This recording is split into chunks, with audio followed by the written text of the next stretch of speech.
So magandang gabi, magandang araw mga dams, no? Kasi gusto ko lang i-share sa inyo yung pinagkaiba ng FB Lite at saka yung hindi Lite. So, ang FB Lite, ang advantage sa FB Lite, kahit wala kang load, kahit wala kang data, nakakapag-scroll ka pa din dun sa account mo.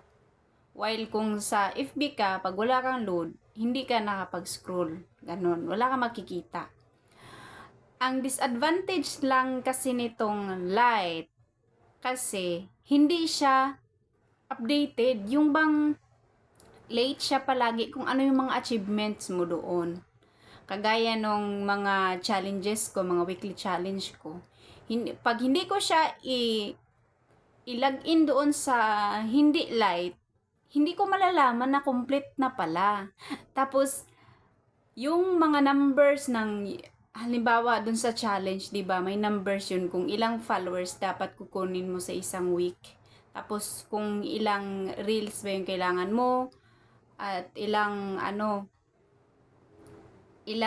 reactions ba yung kailangan mong makuha sa isang linggo para mabuo mo yung challenge na 'yun. Alam mo, hindi siya nagpo-pop up doon sa FB Lite. O ganun siya. Tapos naman, yung mga ibang nag-share ng aking mga videos, mga reels, alam mo, hindi nagpa-pop up doon sa notification ko.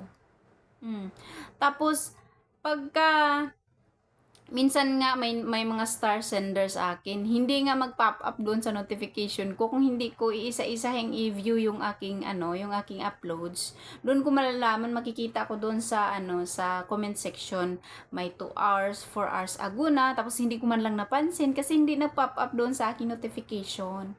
Ganon ang pinagkaiba. Tapos alam mo ba, pagka halimbawa, kasi every Monday yung umpisa ng ating weekly challenge mga Monday, Tuesday, Wednesday, wala pa yan. Pagka mga Thursday, bago ko yan siya i-login doon sa hindi Lite, doon sa FB Lite, ang dami ko pang kailangan kukunin. Ang dami ko pang kailangan para mabuo yun.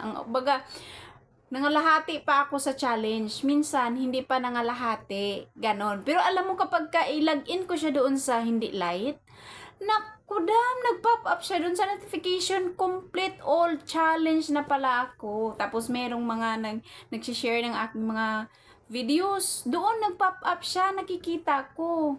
Tapos yung mga nagbibigay na sa akin ng stars, doon pa makikita ako. O, ganun ka-late yung FB Lite. Hindi ko alam kung anong problema. Sa FB Lite ba talaga ang problema o itong cellphone ko ang may problema?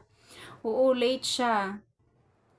Yung FB Lite, yun ang nakaproblema sa kanya. Maganda naman sana yun kasi nagagamit mo siya kahit wala kang load. Ganon, nakapag-scroll ka pa din. Hindi ka nga lang makakakita ng mga pictures, mga videos.